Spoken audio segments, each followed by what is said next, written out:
నమస్తే. ఇన్నాళ్ళు నన్ను సపోర్ట్ చేస్తూ, ఎంకరేజ్ చేస్తూ మీ ప్రేమని నాకు అందిస్తున్న ప్రతి ఒక్కరికి కృతజ్ఞతలు. అలాగే ఈ వీడియో కూడా ఖచ్చితంగా మీకు ఉపయోగపడుతుంది. లైక్, షేర్ అండ్ సబ్స్క్రైబ్ చేసి మీ సపోర్ట్‌ని నాకు అందించండి. అలాగే ఈ వీడియో పట్ల మీకున్న అభిప్రాయాన్ని కామెంట్ సెక్షన్‌లో కామెంట్ చేసి తెలియజేయండి. ఇప్పుడు వీడియోని చూద్దాం. నమస్తే. ముందుగా ప్రేక్షకులకి శ్రీ క్రోధినామ సంవత్సర ఉగాది శుభాకాంక్షలు.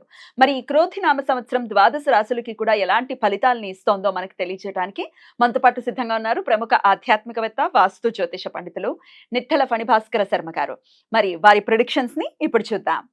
మీన రాశి వారికి క్రోధినామ సంవత్సరం ఇచ్చేటటువంటి ఫలితాలని ఇప్పుడు తెలుసుకుందాం. వీక్షకులందరికీ నమస్కారం. అందరికీ కూడా శ్రీ క్రోధినామ సంవత్సర ఉగాది శుభాకాంక్షలు. మీనరాశి వారికి క్రోధినామ సంవత్సరంలో ఏ విధమైనటువంటి గోచార ఫలితాలు కలగబోతూ ఉన్నాయో నేను రాసినటువంటి ఈ భవిష్యదర్శిని పుస్తకం ఆధారంగా ఈ వీడియో ద్వారా క్లుప్తంగా తెలుసుకునేటువంటి ప్రయత్నం చేద్దాం. మీనరాశి వారికి ఈ సంవత్సరంలో ఆదాయం 11, వ్యయం 5, రాజ్యపూజ్యం 2, అవమానం 4. ఈ రాశి వారికి మే 1వ తారీఖు వరకు గురుడు 2వ ఇంట తామ్రమూర్తి, తదుపరి 3వ ఇంట సువర్ణమూర్తిగా సంచారం చేస్తారు. శనేశ్వరుడు సంవత్సరం మొత్తం 12వ ఇంట లోహమూర్తిగా సంచరిస్తారు. రావుకేతువులు సంవత్సరం మొత్తం 1, 7వ ఇంట లోహమూర్తులుగా సంచారం చేయనున్నారు. అయితే ఈ సంవత్సరంలో మీనరాశి వారికి 3 దీర్ఘ సంచార గ్రహాలు కూడా ప్రతికూలంగా ఉన్నాయి.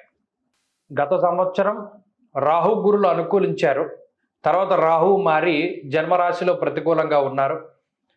తదుపరి గురుబలం ఉన్నది. ఈ సంవత్సరంలో గురుబలం కూడా పోతూ ఉన్నది. కాబట్టి ఈ రాశి వారు ఈ సంవత్సరం చాలా జాగ్రత్తగా ఉండాలి. మనం ఎప్పుడూ చెప్పుకునేటువంటి విధానంలో ప్రత్యేకించి రాశి ఫలితాల విషయంలో ఈ గోచార ఫలితాలు 30% ప్రభావాన్ని చూపెడుతూ ఉంటే 70% జాతకమే ప్రభావాన్ని చూపెడుతూ ఉంటుంది ఒక మనిషి జీవితంలో. మీనరాశి వారికి జాతకంలో మంచి దశాంతర దశలు గనక నడిస్తే వారికి గోచార ఫలితాలు అంత ఇబ్బంది పెట్టవు. ఒకవేళ జాతకంలో దశాంతర దశలు బాగా లేకపోతే మాత్రం ఈ గోచార ఫలితాలు మాత్రం చాలా ఇబ్బందిని క్రియేట్ చేస్తాయి. కాబట్టి చాలా జాగ్రత్తగా ఉండాలి. ఇక్కడ ప్రతి ఫలితము కూడా కొంత వ్యతిరేకంగానే ఉంటూ ఉన్నది. ఎందుకంటే గురుబలం 2 ఏళ్ల పాటు ఉండదు. అలాగే రాహు ప్రతికూలత 3 ఏళ్ల పాటు ఉంటుంది. ఇక ఏలినాటి శని మొన్ననే మొదలైంది, అది ఇంకా 6 ఏళ్ల పాటు కొనసాగుతుంది. మరి అలా చూసినప్పుడు 2 ఏళ్ల పాటు ఈ మీనరాశి వారికి కొంత కష్టకాలంగానే ఉంటుంది. కాబట్టి అయితే ఏ విధమైనటువంటి చెడు ఫలితాలు రావచ్చు అనేటువంటి విషయాల్ని మనం ఇప్పుడు చూద్దాం. మీనరాశి వారికి ప్రధానమైనటువంటి సమస్య ఏలినాటి శని.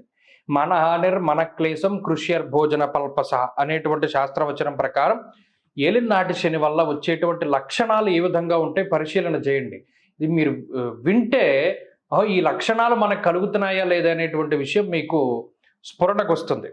బద్ధకం అధికంగా ఉండడం, ప్రతి పని వాయిదా వేసుకుంటూ ఉండడం, స్థానచలనము అనగా ఉన్న ప్రాంతం వదిలి వేరే ప్రాంతానికి వెళ్ళడం, అనవసరమైన ఖర్చులు ఉండడం, అలాగే తేలిగ్గా ధనం సంపాదించాలి, మనంత కష్టపడకూడదు అనేటువంటి థాట్స్ అవి ఎక్కువగా పెరుగుతూ ఉండడం, జోదం, బెట్టింగ్, స్పెక్యులేషను ఇలా ఇటువంటి వాటి వైపుకి మనసు వెళుతూ ఉండడం, అలాగే నీలాపనిందలు రావడం, మానసిక ప్రశాంతత కోల్పోవడం, కాలాన్ని అతిక్రమించి భోజనం చేయడం అంటే వేళకి తినకపోవడం, వేళకి పడుకోకపోవడం, సంపాదన ఎంత ఎక్కువగా ఉంటుందో ఖర్చులు దాని అంతటికి ఇంకా ఎక్కువగా ఉంటూ ఉండడం, సంపాదనలో దాచిపెట్టుకోవడానికి అవకాశం లేకుండా ఎక్కువ భాగం ఖర్చులకు పోతూ ఉండడం, ఇవన్నీ కూడా ఏలినాటి శని యొక్క లక్షణాలు.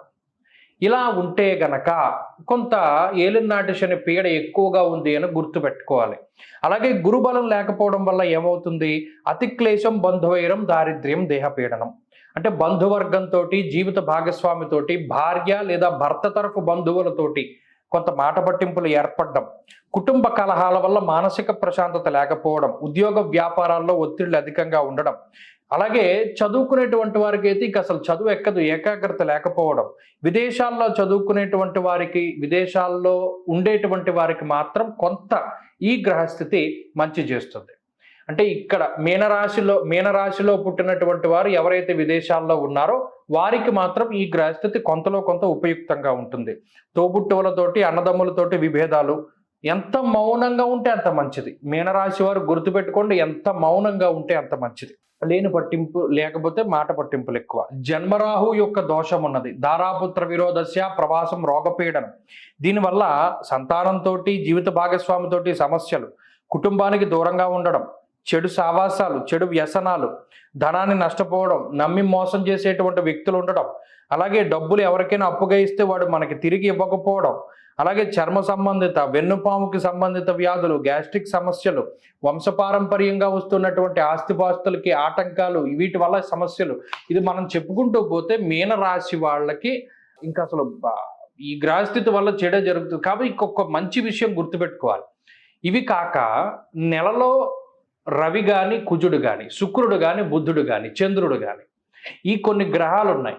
ఆ గ్రహాల యొక్క మార్పుల ద్వారా కొన్ని సందర్భాల్లో మనకి మంచి జరుగుతూ ఉంటుంది.